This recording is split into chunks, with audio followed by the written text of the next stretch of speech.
Hi, everyone, and thank you for joining us for today's webinar on modernizing your pipelines with best practices built in, sponsored by CloudBees. I'm Katie D, online and social media editor at SD Times, and to kick things off, I just wanted to mention a few quick housekeeping items. This webinar will be recorded and available for on-demand viewing on sdtimes.com about 24 hours after the session. We will also be accepting live audience questions that will be answered at the end of today's talk, so feel free to send any questions that you have through the chat. Today, we will be talking about declarative pipelines and the ways in which they could provide businesses with more syntactical features and make it easier for developers to write and read pipeline code. To dive deeper into this topic, I will turn it over to today's speakers. Darren Pope, Developer Advocate at CloudBees, Ian Kurtz, Solution Architect at CloudBees, and Ray Cavisto, Principal Development Engineer at CloudBees. Thank you guys for being here today. Thank you, Katie. And thank you to the attendees who have dedicated their time. Good morning, good afternoon, hopefully not good evening to anyone, but thank you for your dedication to learning more about how to modernize your pipelines with best practices built in. I think that's the center of the conversation today. And we really wanted to kick things off by giving you just an overview and a little bit of background into CloudBees and what it is that we do. So many of you might already be familiar with CloudBees. Traditionally, we have been known as the enterprise sponsor of Jenkins, the open source Jenkins project, and a lot of that we'll be talking about today, specifically regarding pipelines. But CloudBees really is, so we're a globally distributed company, and traditionally, so we really provide an end-to-end DevOps platform from CI/CD, so Jenkins, and then continuous delivery, release orchestration, as well as feature flagging. So that's a little bit about CloudBees, and we'll be communicating some more links at the end of the session today. But I guess we'll go ahead and get started. So again, a lot of the discussion between myself, Ray, and Darren is going to be based on open source Jenkins pipelines and how to incorporate certain best practices specifically associated with declarative syntax. So we'll kind of jump right in. And again, feel free to ask questions as we move forward here. And to my colleagues on the phone with me, this is obviously a panel discussion, right? So let's keep it interactive and feel free to interrupt. Just any thoughts that you guys might have. Well, I'll take the title right now. I'll just take it. What's wrong with freestyle jobs? Absolutely nothing. Oh, wait. Do you want to fight about that? Shall we? Yes. There's nothing wrong with them. Until. The first point. You're stuck in working with the Jenkins UI. Now, everybody loves to poke fun at Jenkins, right? That's what happens in tech. People poke fun at everybody else. But if you have to go into a UI to point and click and do the things, that's so 90s, right? Ian, were you even born in the 90s? I don't know. Halfway through. Right. As probably the old person on this thing.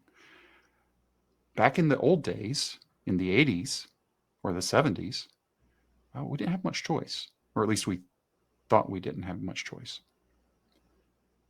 This is one of the big problems with freestyle, is that you are stuck working in the UI. Now, can you make things happen with Jenkins? Yeah, sure. You can make anything happen with Jenkins. But you don't want to. And this is one of the reasons why you want to try to move away from freestyle if you can. It just becomes really cumbersome to go in and point and click. And oh, by the way, just because you went and made one change didn't keep Ian from coming in behind you to break it all for you afterwards. And you would never know that Ian made the change unless you had installed certain plugins and blah, blah, blah. That's that second point. And then there's the question of the auditability, because if it's not in source control, then you don't know who changed it, for what reason, and when did that change. When they made a configuration change to your job, that's going to kick off a build if it was pipeline. But freestyle, somebody could just modify it. And then tomorrow somebody commits a product source code change. And then why is the build not working? And then you're trying to debug that, which is a major pain in the backside. So I don't even know what the next slide is. What is the next slide? Let's move on. That's one of the many number of things that can be wrong with a freestyle job. Very much so. Okay, what's pipeline? Gather around, children. It's 2016, 2015. Jenkins 2 is released. And along with it comes a new syntax called scripted pipeline. And guess what? That's all there was to begin with. Yeah, you may have heard of pipeline in the Jenkins 1 days, but it was basically just chaining together freestyle jobs. That was actually called, there was a plugin called Build Pipeline. Was that what it was called, Ray? Do you remember? It was, Yeah, I think it was that's the name. what it was. And when it first started out, it was scripted pipeline. People sometimes lovingly refer to it as Groovy pipelines. Okay. Side note for a second, it's really not Groovy, but it is, but it isn't. It's a DSL based on Groovy. You can do Groovy things, not that they're Groovy when it's all said and done, because they can be very bad things. So at some point during the 16-17 year, that's when Declarative was brought through the community to help put some guardrails in place so you don't do bad things to yourself. And again, with pipeline, now let's talk about this for a second. With pipeline, you can go in and create a pipeline job and copy and paste in the pipeline syntax into the job and click save. You can do that.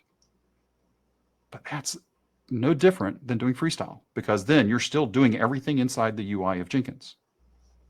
Right? That's bad. I'll just say it. That's a bad idea. You might as well be doing freestyle. No, maybe not. But the same thing could happen again, right? Ian can come in behind me, make changes. I had no idea that Ian made the change. And not only that, but it's somewhat of a monolithic type of architecture where what pipelines drive is, ultimately scaling out and distributing the tasks associated with that particular workflow, right? And with a UI-bound job like freestyle projects, that is all happening on a single executor, on one agent. And pipelines are extremely versatile. We can distribute all of the workloads that you need to on any given agent or build node. So again, what do you get with pipeline? You get the auditability if you do it correctly. Come on, don't paste it into the pipeline. Make sure you're pulling it in from an SCM. You also get some other things that are available that you can do just a little bit beyond here, and it's not on the slide. But if I'm hooked in and I'm doing some sort of either Git flow or GitHub flow to where you're using branching as part of your strategy, there is a job type called multi-branch pipeline. That's basically just a folder of pipeline jobs. And you can just point it at the repository and set it up, and it'll say, hey, you got a new branch, I get a new job. Magic happens, right? So there's a lot of extra niceties that are built on top of pipeline today. Durable, versatile. Ian was talking to that a little bit of, I can actually restart from a specific stage if something goes sideways. That is an option. Got to think about it a little bit. It's not magic, but it does work.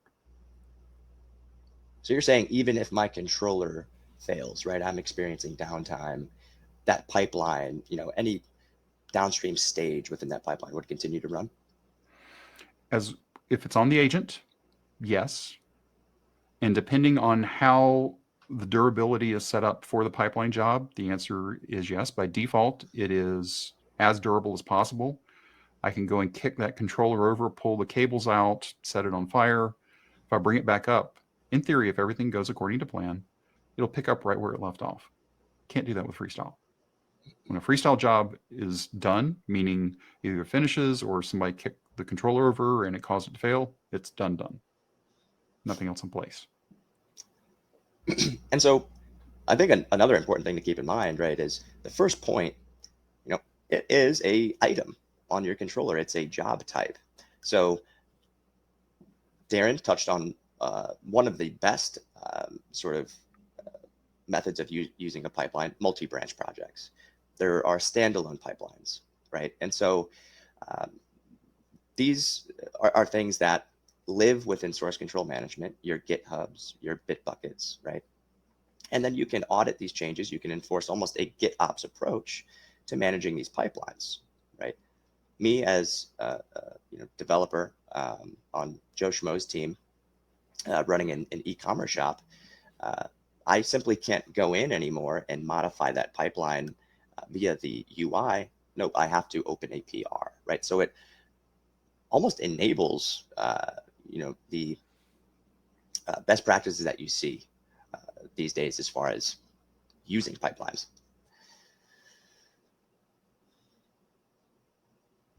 Ray, you got anything else to add to that? Yeah, and go somebody's gonna have to do a code review on your pipeline change as well, since it's as code. Hopefully, you've set up mandatory reviews on PRs.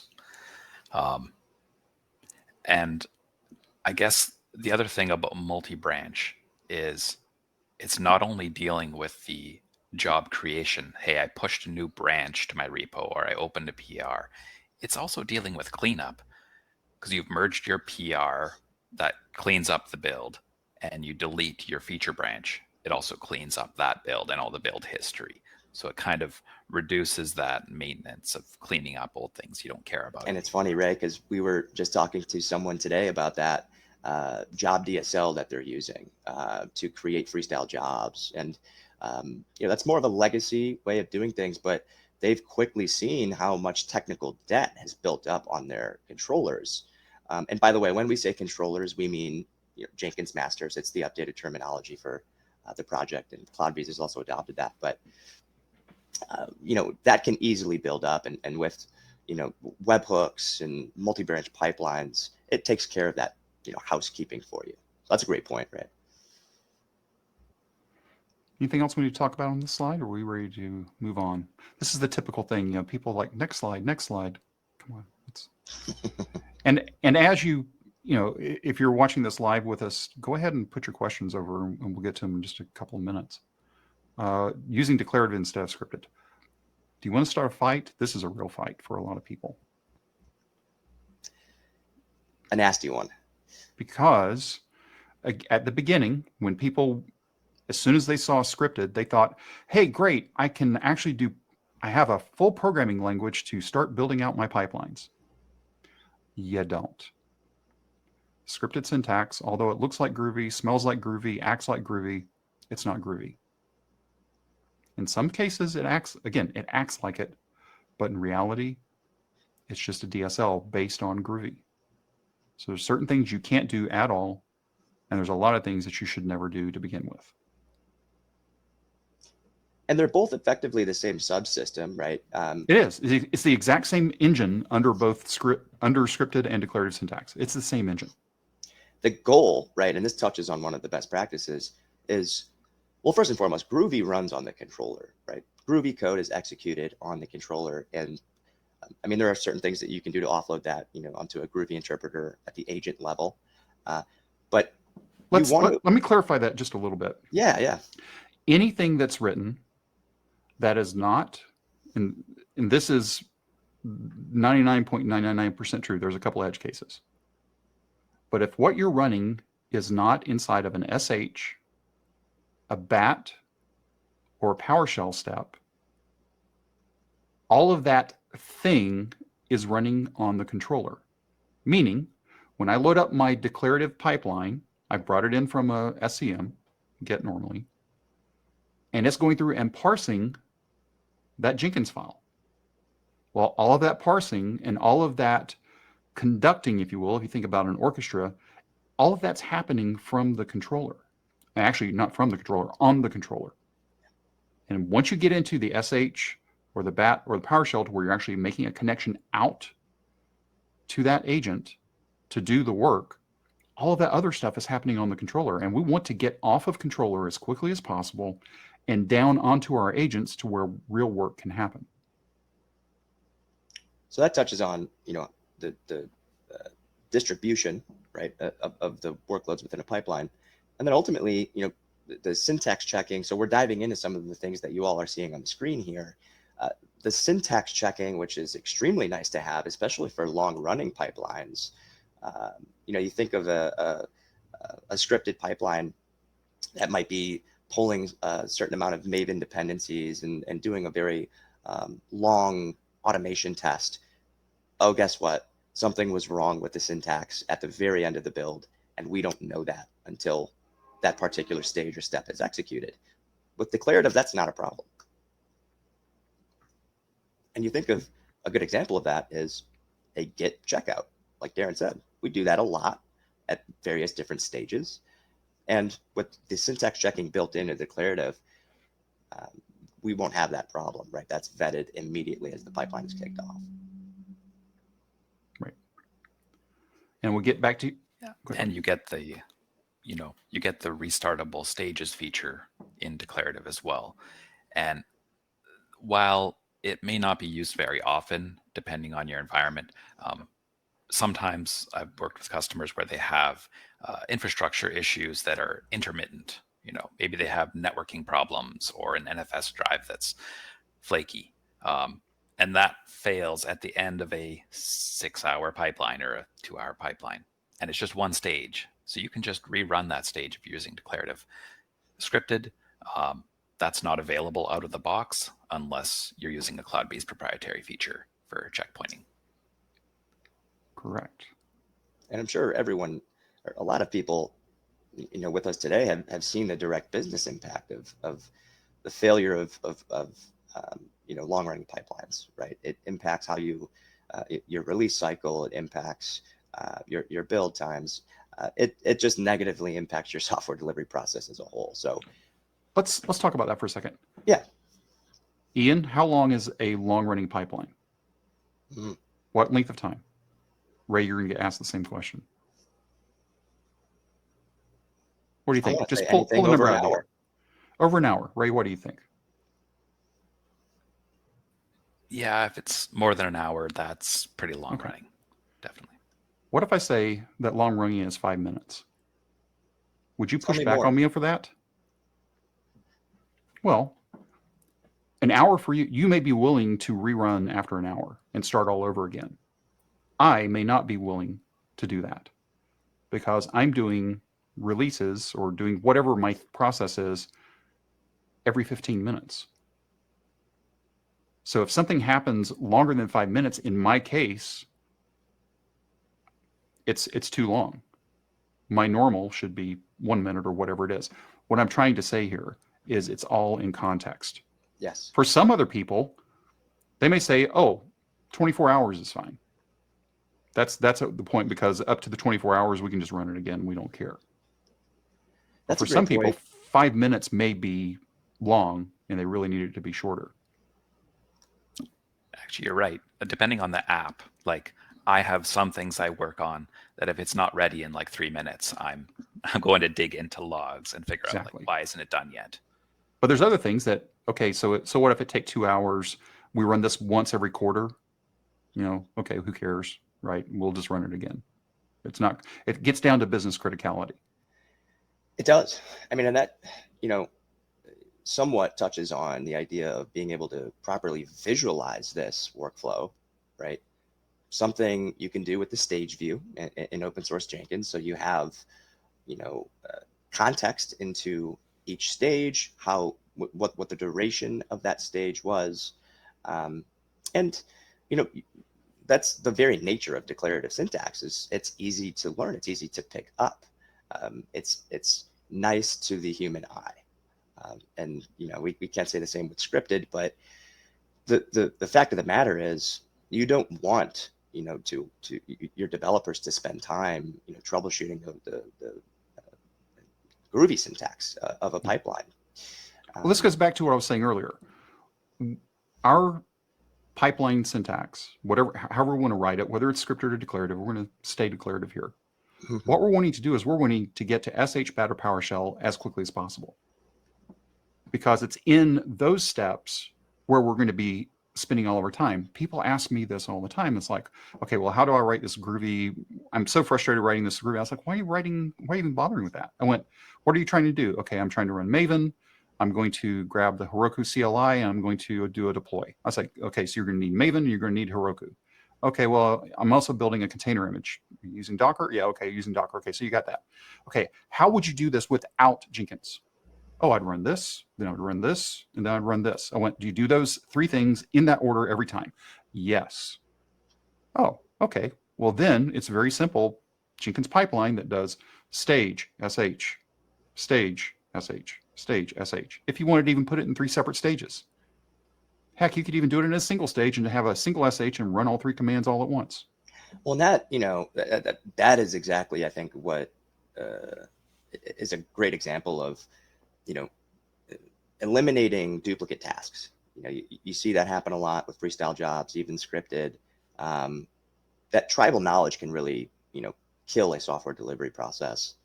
And, it also kind of touches on the idea if you do need to use Groovy, you can still do that. Just use it in the right areas. And, what I've seen across a lot of the different customers that I work with, and in my past role as a Jenkins administrator, is shared libraries. Having global libraries available with these Groovy scripts to call within your declarative pipelines can make them that much more powerful when you need to do that. And for people that don't know what a shared library is, what is it? I think we actually have a slide about that in 1 or 2, if I remember right. Yeah, let's check here. Okay, here's an example declarative pipeline. If you've never seen it, this is what I was just talking about. In fact, this even has 3 stages, right? Except here we're using Echo. So in this case, if you take a look at this pipeline, we'll get to the shared library, trust me, because that's a big deal. You see agent any. So that means I'm going to pick any agent. Okay, ignore that for just a moment. By the way, that's not a great practice, but go with me for a moment. If we take a look at what we're doing here, echo, echo, echo. So these echoes, even if I pick an agent and I specified a Linux, a Mac, whatever, because of these echoes, those echoes actually run on the controller, not on the agent. And that's why we need to get to a shell or a bat step as soon as possible. PowerShell. Correct. Now, Echo isn't that big of a deal typically, unless you put a Sleep 3000 in there or Sleep Infinity. But this one could get you. Let's go to the next slide, because I think it was. Oh, we've already talked. See, I got us all out of order. I'm sorry, I did that. We've already talked about multi-branch. Let's fast forward down to that shared library, because this is the key part here, and this is usually okay. Use trusted global libraries. We don't get into it. Okay, so here's the short of a shared library. It gives you the ability. The administrator should set it up. Much longer conversation than for today. But it gives you the ability to write your own custom step. We just saw Echo. We've talked about SH. We talked about BAT. But it gives you the ability to write your own custom step. And you can name it anything that you want. We could call it Ian step. Right? It sounds like a new dance move, Ian step. And then it could do whatever you want it to be. And then anybody else could use Ian step. Well, okay, that's good. But the good part about it is then you didn't have to write a Jenkins plugin. People's like, okay, well, I don't want to write a Jenkins plugin. I went, you don't have to. With a shared library, you can just write what you want done and then use that within your pipeline. By the way, declarative or scripted, doesn't matter. Right. It's available to both. And that usually causes people to just take a deep breath and it's like, oh, okay, good. I don't have to write a Jenkins plugin. Right.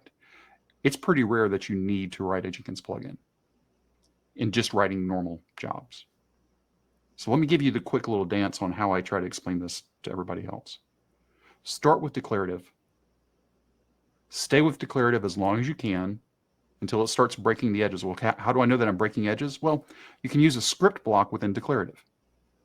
As soon as I start seeing script blocks within declarative, that's sort of like the yellow flag saying, I might ought to move that out to a shared library, out to a custom step. The analog to that is maybe you've written HTML pages in the past and you did embedded CSS or embedded JavaScript instead of putting it out to a file. It's the same type deal. So now I've got declarative and I've got shared libraries, and I've covered everything there. But sometimes even that's not powerful enough. And there is a good edge use case to where scripted may make the best sense. I have an example if you'll let me talk a little bit longer, like you're going to stop me. Please proceed. Okay. Before I was doing this developer advocate thing and talking into this camera right here, I worked in professional services.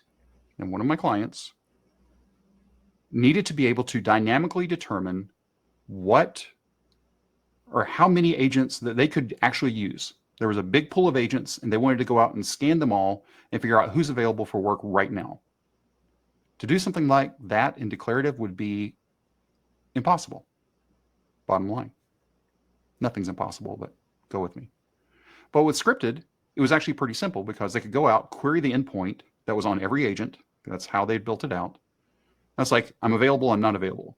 And then they were able to take all that information and basically think of it like a library book checkout. They basically, okay, are you available? Yes, okay, you're mine for right now. And then they would build out dynamically and have everything running in parallel. And once it finished up, or as things finished, then they released it back out. That was a perfect use case for scripted. That's been one of the very few ideas to where I've seen scripted was the right answer for. Most of the time, if you just take declarative and a shared library, you're going to cover 99 large % number of any kind of jobs you need to do. And if you're using scripted, it can be easy to get into pitfall of thinking, hey, this is a fully featured programming language. I'm going to do everything in pipeline. I'm going to do data processing. I'm going to, doing a bunch of things that really should be offloaded to your agents. So you're not, centralizing all the workload on your controller. And you could make mistakes. You could put a node block inside of a node block. So you're tying up two agents needlessly. You could just write code that is hard for other developers to understand, because declarative kind of gives you the building blocks, and it's easy to look at somebody else's pipeline and just understand the flow. You know how stages are laid out, how agents are assigned. When you look at a scripted, you can code that in so many different ways, and it becomes hard for somebody to maintain your pipeline if you move on. Because Absolutely. with scripted, you don't know what the actual runtime is going to be until it actually runs. Exactly, right? So another pitfall. And I think the mantra here, right, based off of what Ray and Darren have been saying is, keep it simple. We want to understand how to utilize our agents properly. And that is kind of another, topic. I think something that kind of supplements talking about best practices for pipelines really well is we should also understand the best practices for utilizing and managing agents, right? And what I've seen at a pipeline level, are stage-based agents where you can specify them via the label that you configure in Jenkins, and then parallelize your build. I hate that word, but it exists, and unfortunately we have to use it. And that's exactly how agents should ultimately be leveraged. At least what I've seen in enterprise environments, right? Why do you say that?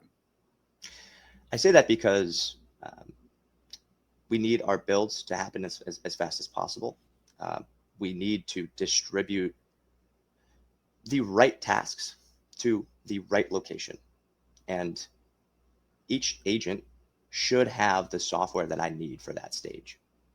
Right? And that's one of the reasons.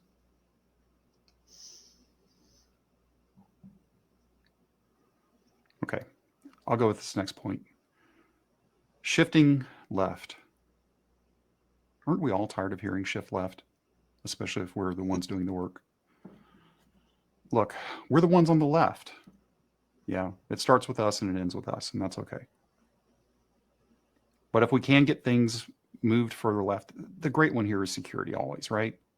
You get your app out, then you have the auditors come in, they start scanning it, you get the 75-page Excel spreadsheet that then you have to map into Jira. Okay, you get it.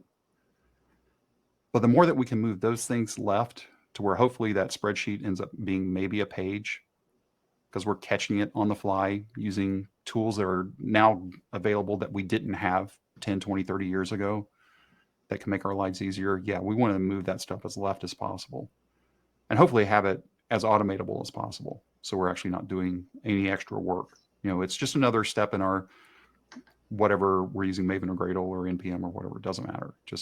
It just fires off from there. And Daryl asked a question about whether or not we'll be talking about how to secure the pipeline itself. And hopefully I'm understanding the question correctly, but like one of the easiest ways to secure a pipeline is to first and foremost store it within source control management. So use some sort of version control system so that you have a complete audit and commit history on the changes to that pipeline. And that is the first step, I think, to securing a pipeline. Not sure what, Darren, you were thinking, or Ray, as far as that. Good, Ray. I think there could be so many things. Maybe you want to, maybe you're asking about integrating security scanning tools in your pipeline. Yeah, I'm not sure what. I think the key part in that is, I'll go back to what Ian was saying. If it's in a repository, the repository has the correct permissions on it to where only certain people can commit and do the things, right? That's putting security later, and I'm not saying security in general, but authorization later in anything is a bad idea. We want authorization as far left as possible to begin with, even though it's a pain usually to get set up and running. But then that helps in managing it as you go further down the pipe. The thing I didn't say explicitly that I'm going to say now is, just because you got all your authorization set up correctly at the very beginning doesn't mean you've got it right all along and all along the rest of the path. And you have to do that. You have to have that authentication and authorization both all the way through the path of your pipe. And this is, we're talking specifically about Jenkins, but this is true if you just think a little more meta around it, to where whatever your full pipe is, what is your full pipe? A Jenkins file might be just part of your full pipe visualization of whatever it be, because maybe the end of the story for you is all I have to do is get it into a repository and then somebody else is going to pick it up if you're creating a library, right? Because what you're doing isn't a real runtime. It's a library for somebody else to use. Whereas maybe somebody else is, okay, well, this is the front end website for everything. My pipe is from code to actually running through multiple environments. So you have to think about, okay, what is my full pipe versus, okay, what is my Jenkins file at this point, maybe through the pipe? That you're right. I mean, that's the sort of meta around it is, that applies to most things. It's, I think, the second nature to DevOps is, having that end-to-end systems thinking, especially for authentication, for authorization. It's that sort of least, access model that you see a lot of teams take. And least privilege is hard to do. I'll say it. It's painful when you have to do everything inclusive and not exclusives. Like everybody gets it except for 3 people. Okay, exclusive is really reasonably easy to manage until you're excluding everybody, and then inclusion becomes easier. Well, what you really want is you want to have inclusion from the beginning. Yes, it's a harder thing to set up. It's a harder thing to maintain over time until you find your rhythm. And it's like, oh, this is just a group, and I put a person in a group, or I put this identity into a group, whether it's a device or whatever. And then you're able to manage it a little bit better. But usually you're starting out thinking one-to-one. It's like, this is going to be a pain. And yeah, it is. But over time, you figure out the patterns, and then you're able to abstract them up a little bit and then do the real work. And that, if you can shift the configuration of that model left, do it. So one other hot topic for me lately has been the use of plugins. When to use them, when not to use them. Here's one thing I'll say right now is, if you can interact with whatever external target service, that you're deploying to or interacting with, right? If you can do so without a plugin, do it. If there is a command line utility that can interact with that API, and you can instantiate that via a shell step on your agent, do it. And often in enterprise environments, I'll see plugins cause security vulnerabilities. It will introduce a lot of unnecessary things that you can get around with more sustainable solutions like that, leveraging a CLI. And that's just one example, but something that I've seen, and I'm sure Ray sees this a lot, being in support.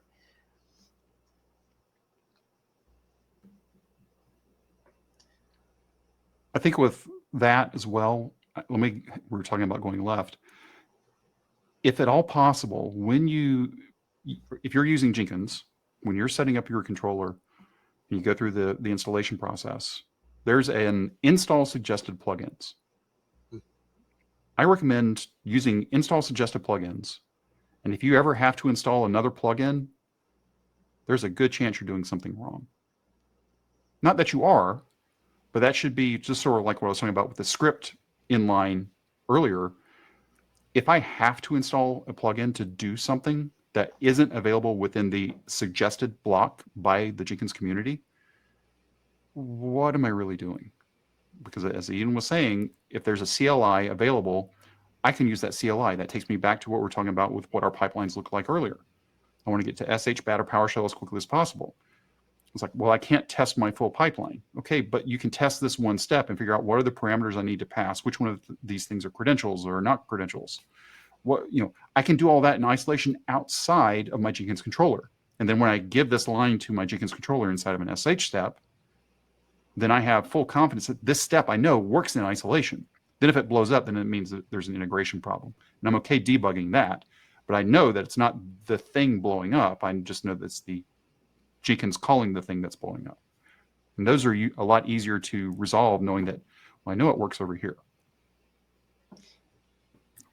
Yeah, I just shared in the chat a knowledge-based article I wrote in collaboration with some engineers that kind of gives you things to think about if you're thinking of installing a plugin.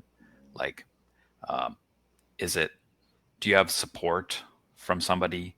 Does that plugin provide some unique functionality that's difficult to do via the command line or impossible because that plugin gives you some UI element that gives you a benefit?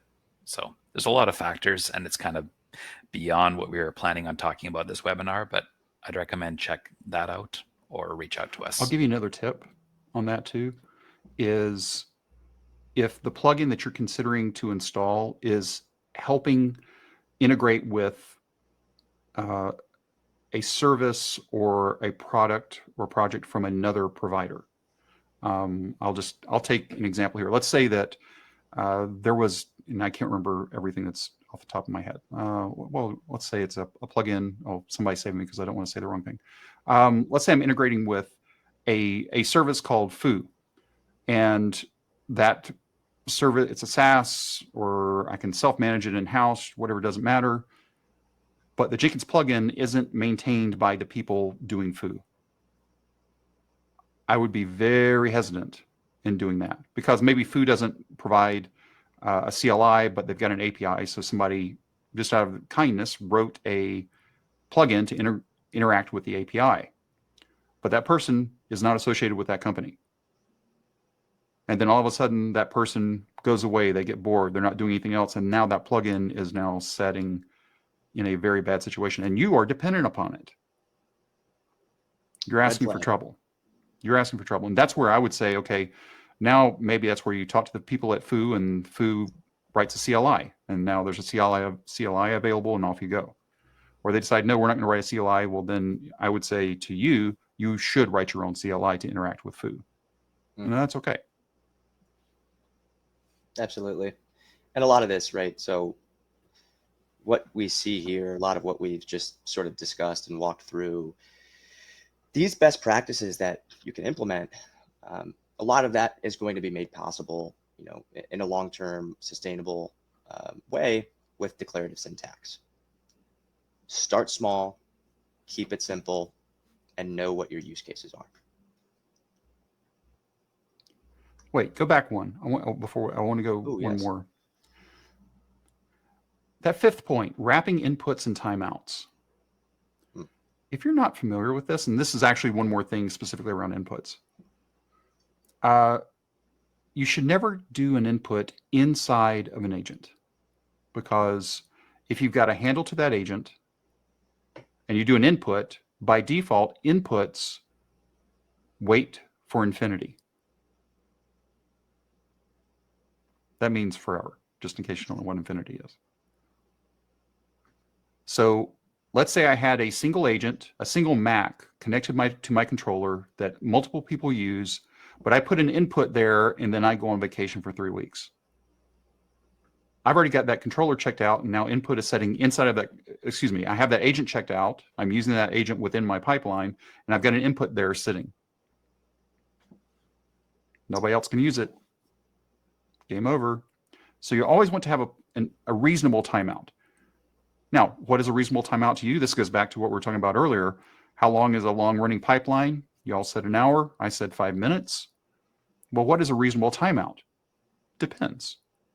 Let's say the Jenkins file that you're writing right now is making it somewhat self-service for the QA team to pull whatever into their environment. So I fire it off, and there's now a stage within the pipeline that gives me the ability, or allows the person in QA to punch the buttons like, go ahead and deploy it to this environment. So what would be a good one for that? Probably 3 days. You say, man, 3 days? Well, think about it. I make a commit on a Friday at 5 o'clock. They were all on an offsite with QA. They were at the movies, and they're not coming back until Monday. Well, first thing they usually get in, 6 hours before I do, because I'm a good developer and I don't start work till noon. QA starts at 5 a.m. So they can come in and punch the button, and as soon as they get in on Monday, and it just picks up and keeps on going. Right? So you want to have reasonable timeouts. Yes. But then you also want to have timeouts on your full pipeline, not just your inputs, but your whole pipeline. And why do you say that? Well, it's like, okay, I know this pipeline normally takes 30 minutes. So I probably want to go ahead and set an overall timeout on my pipeline for, let's call it 3 hours. What did I say, 10 minutes? I've lost track of what I was saying. Let's say the pipeline normally takes 10 minutes. Let's say I'll make it an hour. Or I'm going to go 6x. Why am I doing 6x? I'm just pulling a number out of the air. But I know if that job doesn't complete in an hour, something really bad happened. Not just bad, really bad happened. Because normally it takes 10 to 12 minutes. So I don't want to keep it too close there, typically. But if I have this outside thing, then all of a sudden, if this job gets aborted because of a timeout issue, I want to know about it. And when the abort fires, then I can get notified, whatever. Timeouts are really important in lots of places. So if you haven't looked at timeouts, I highly recommend you look at timeouts. Okay, Ian, I'm done. I'm glad we paused on that. No, that's crucial. And I think funny, pause, timeout. Funny. Well, that kind of touches, starting small, right? We take a look at the syntax again real quick. And, that's exactly what we'd be able to do here is at the level of the pipeline block, right? Basically the root level of the pipeline, we can enforce that timeout. So yeah, no, great point. I'm glad we did that. And Tom, the attendee, has a question. Would you use Gradle in conjunction with Jenkins to implement automated pipelines, or just use Jenkins? Why or why not? I'll take a stab at this one. Okay. Tom, so I would say this kind of goes back, this is, full circle. It's all contextual. I don't know what you may or may not be doing with Gradle. I assume building a Java-based application. So if that's what you're doing within a pipeline, I would say install Gradle on whatever operating system that your agent is utilizing. Let's take speaking of timeouts again. Yes. Timeout. So yes, but right. So there's two. So there's 3 basic ways you can do it. Okay.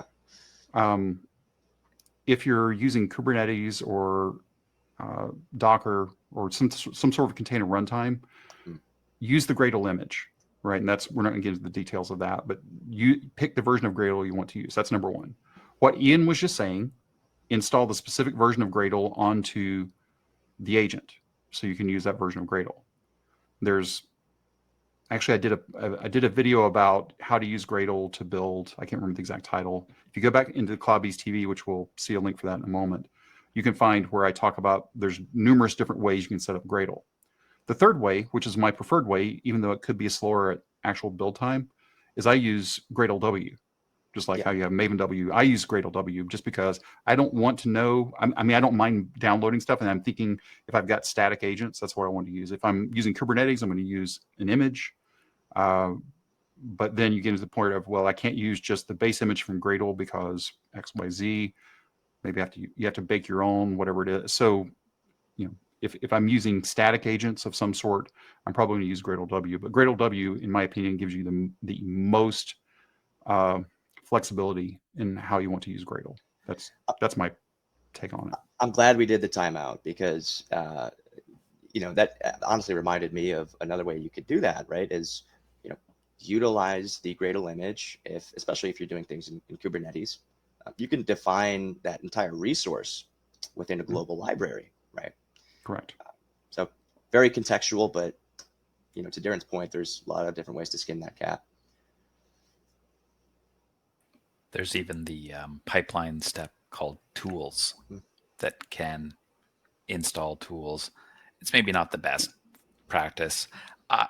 I'm always in favor of using a container image, and either if you're using the Kubernetes plugin to spin up your agents, you can have multiple containers in the pod, and one of them is your Gradle container where you do your Gradle build. Or if you'd rather have a single image, you build your own, make a Docker file. So, Tom, I'm not sure if that answered the question or not. If not, go ahead and try to clarify it for us, because we were all over the place with that answer. Sorry. We gave you lots of options. It's just a matter of did we hit any of them? I don't know. Okay, cool. That's awesome. Thanks, Tom. And that kind of touches on some of the things as far as learning more about a lot of what we discussed. And I was actually kind of hunting for an example pipeline for Gradle, right? A build. So that could be something I can try to incorporate here. And our friend Darren is doing. He's always cranking out videos and things related to not only declarative pipelines, but a lot of other things associated with Jenkins and certain CloudBees products. A lot of which you'll find here once we communicate this slide deck with you all. Is that it? Oh, wait. There's one more thing. Or is there two more things? There's actually two more things. Is there? Yes, there should be. There's one. So go ahead, Ian. It's yours. Yep. Literally yours. It literally is. And I will actually be running this workshop. So this is more hands-on, right? I know it's going to be more of me talking to you, so get prepared for that. But we are on the solution architecture team continuously doing hands-on workshops, not only for CloudBees related solutions, but we do one for declarative pipelines, and that obviously applies to open source as well as our product portfolio. But it really provides you with more insight into how to implement a lot of this, in a real world scenario. So we're going in and we're building out a very, simple declarative pipeline where we're enforcing a lot of these best practices, and you kind of get to do that within your own controller. So we provision you with your own environment. So I encourage all of you who are, have been interested in this session to carry that interest forward come Tuesday, August 2nd. We will be carrying that declarative workshop through the SA team here at CloudBees, and you'll get the registration link once we send out the slide deck. And also, just in case people don't understand what complimentary is, no money, completely free, all good. Just show up. Ian will talk your ears off. I won't be there, so he'll be able to talk more. But we have one more thing, which the pop-up just happened if you're watching it. Let's go to the next slide. Devops World. Now, Devops World is an industry conference. There's also an ebook that showed up in the chat, so you can download that as well. I forgot about that. So Devops World, happening in the most magical place in the United States, Des Moines, Iowa. No, it's Orlando, Florida. And it's happening. The actual 2 days of conference are September 28th and 29th, 2022. There's a day before, actually 2 days, depending on which courses you take, that there's some workshops or either training. So make a week of it in Orlando. It's near the property. If you're not from Florida and you don't understand what the property is, it's near all the things. You name it. Disney, Universal, it's near there. So make a week of it. Bring the family. The current registration is $1,350, if I remember correctly. But because you're on this webinar with us, we have a coupon code for you. I don't remember what it is, but when you get the notification, when you get the email, there will be a coupon code in there that will save you a certain amount of money off of the registration. Why am I being coy about how much money it is? Because I don't remember. It's just what it is. But it will save you some. And that way, for your kids, you can go to Downtown Disney and buy them toys with that money you're saving, because you'll still spend the money anyway. So Devops World, September 28th or 27th through 29th. Lots of the full agenda is already available. If you go to devopsworld.com, you can check it out, see what you like. And if you're wanting to go there, we'd be happy to have you there with us. Ian will be there. I'll probably be there. Ray will still be sequestered probably in the Great White North. Yes. Or will you make it? Yeah, you'll be, yeah. Ray. I'm not sure. I probably won't be there. Because in September, you already have, 15 inches of snow on the ground where you live. Depends on the year. You think we're joking, but it's true. So if you haven't had enough of me by the end of the workshop in a couple of weeks, then I'll see you in September.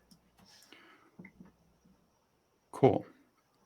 I think this is it. Katie, was there anything else that you wanted to pass on to us?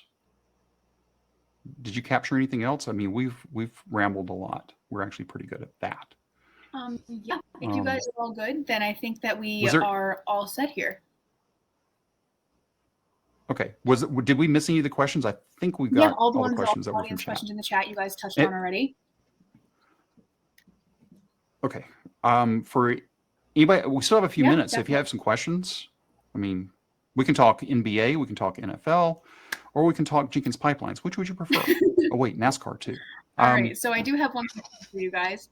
All the things. So I have a JSON file to parse during my pipeline, and I'm using JSON Slurper right now. But what is the best practice to parse this?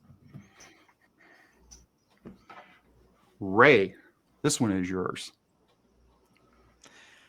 Yeah. So I guess while the JSON Slurper Groovy function will get the job done, where it will fall down is when you're in production, you have hundreds of developers on that controller running all their pipelines at the same time. The JSON Slurper is Groovy code running on your controller. So at a certain tipping point, say that one more time. This is key. The JSON Slurper code runs on your controller. So that's kind of where I don't recommend this. Generally, I try to get clients to move to a shell step and then use something like JQ to parse that JSON file.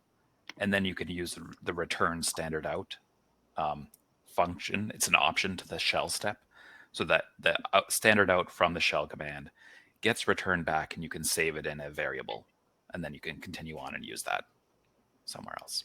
Then you're offloading it to the agents. Offloading to the agent. Yeah. And when you get to scale and thousands of pipelines running, you really want to make sure you're offloading workload to your agents. You're saying thousands. I would even argue you're getting into the high tens, because most people haven't sized their controllers correctly. They may not have set up the memory correct, or they're running an older version of Java. By the way, Java 11 is going to be required in September for not only Jenkins, the Jenkins controllers and Jenkins agents, but also Cloud-based CI. If you're not aware of that and you're still running Java 8 to run your bits for controllers and agents, you need to get moving to Java 11 because that's coming in September, the Jenkins LTS in September, also with Cloud-based CI in September. You don't want to be caught sideways on that one. Please reach out to support@cloudbees.com. We help our customers with that migration. We have excellent documentation from our engineering team, and we've helped a lot of clients do that. Just thought we'd drop that bomb on you guys at the Yeah, just right here in the last second, right? This isn't a Steve Jobs level drop the bomb, but it's a big one. It's the last time that a version of Java was deprecated, or excuse me, dropped, not deprecated, completely dropped was in 2019. So it's been a little over 3 years. And that's when Java 7 went away. Now Java 8 will be going away. If you're still building Java 8 and Java 7 stuff, that's fine. And I actually did a video about how to deal with that. It was, I think, called Migrating from Java 8 to Java 11 or something. I can't remember what it is. And it's on Cloudbees TV on YouTube. You don't want to do those two things, upgrading Java and upgrading Jenkins at the same time. You want to get your Java upgraded first, make sure everything's golden from that point. So that way, when you upgrade Jenkins or Cloud-based CI in the future, you're hopefully not going to go as sideways as a lot of people did when we did that 7 to 8 back in 2019. Indeed. I think we have time for one more question if you guys are up for it. Okay. I'd like to have parallel Sure. stages and stages that only run conditionally. So do I need to use scripted?